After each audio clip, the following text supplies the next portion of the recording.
Experience and Philosophy. Written by anonymous author.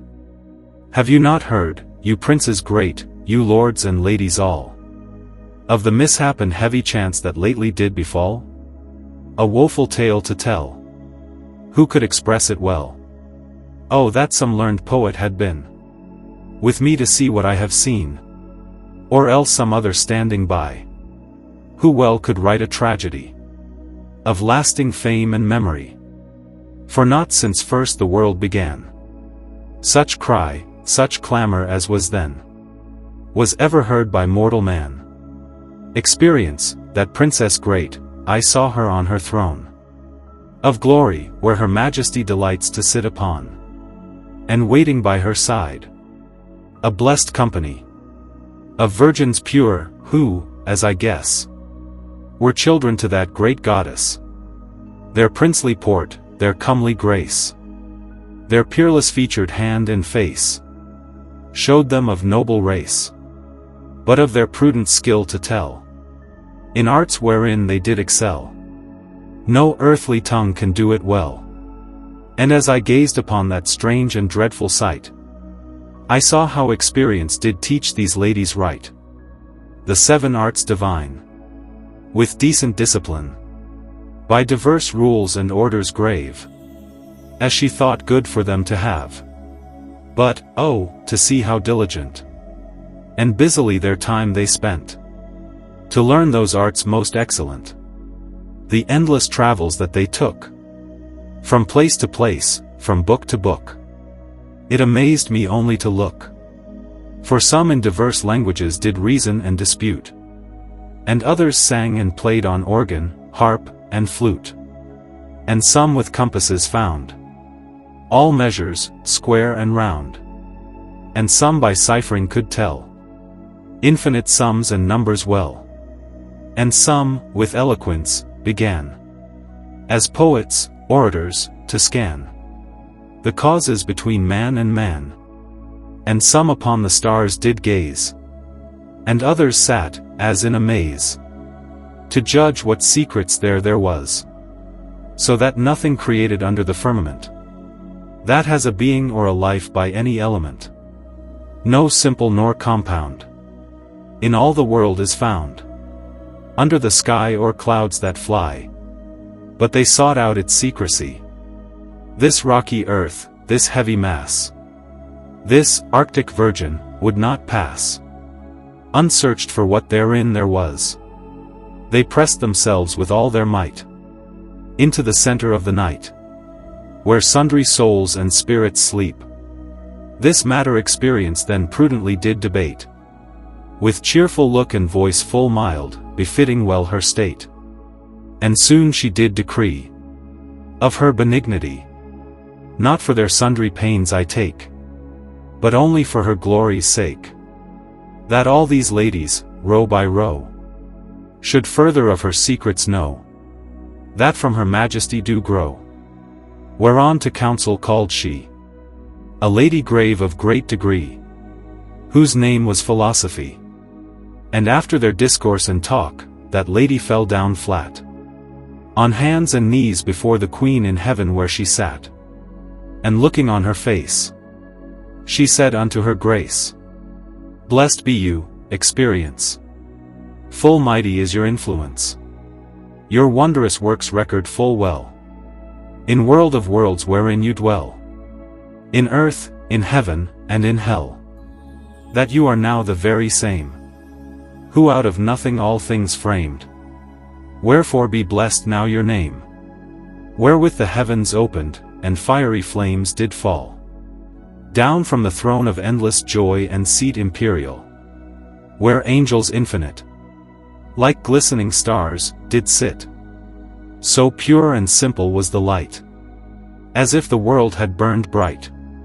The flames and floods began to roar, and did present their hidden store of spirits that sing for evermore.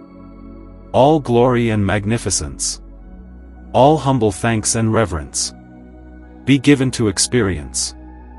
Then silence fell upon the face of heaven crystalline, where all the powers mustered, full ready to incline to that most sapient the high omnipotent, who said, "Be it," and it was done. Our earth, our heaven were begun. I am, it said, of might the most, in word of life and also light. I am mercy and judgment right. The depth is mine, so is the height. The cold, the hot, the moist, the dry. Where all in all is, there am I. What tongue can tell when I began, or when I make an end? Wherewith I wrought, what I might, what I did intend to do when I had done the work I had begun. For when my being was alone, one thing I made when there was none, a mass confused, darkly clad, that in itself all nature had, to form and shape the good and bad. And as time first began to flow, it pleased me that same to call the first matter, mother of all. And from that lump I parted four sundry elements, whom I commanded for to reign in diverse regiments. In kind they did agree, but not in quality, whose simple substance I did take, my seat invisible to make. And of the qualities compound, I made the starry sky so round, with living bodies on the ground, and blessed them infinitely with life and long prosperity, and bade them grow and multiply, beholding these divided things so created by me, their light and lively spreading forth, each in its degree, returning to the mass, where their beginning was. I saw the refuse of the same, how void and empty it became, all dark, and nothing to remain. With wrath, with great and high disdain, my only curse pronounced, no rain. For I, the author of all light, did banish darkness from my sight, and blessed all things that shone bright, so that I marred nothing I made, for what I made is still, and shall be to the end, only to work my will. One thing was first employed, and shall not be destroyed. It compasseth the world around, a matter easy to be found, and yet the hardest to come by, a secret of secrets, pardai, most vile, the least esteemed, and yet it is my love, my darling thing, conceived with every living thing, and labors to the world's ending. What need have I of man's device, of penny or of pound, of gold or silver, lead or tin, or copper in the ground, iron, or quicksilver, at which the blind men prick, of cankered corrosives that rust, by salts and sulfurs turn to dust? Seek out, therefore, my darling dear, for unto me it is most near, my spouse, my love, my peer, and unto it do thou direct my 7 children long elect, that all things else they may reject. A child begetting his own father, and bearing his mother, killing himself to give life, and light to every other. That is what I do mean, most mild and most extreme. Did not the word that dwelt in me take form and walk visibly?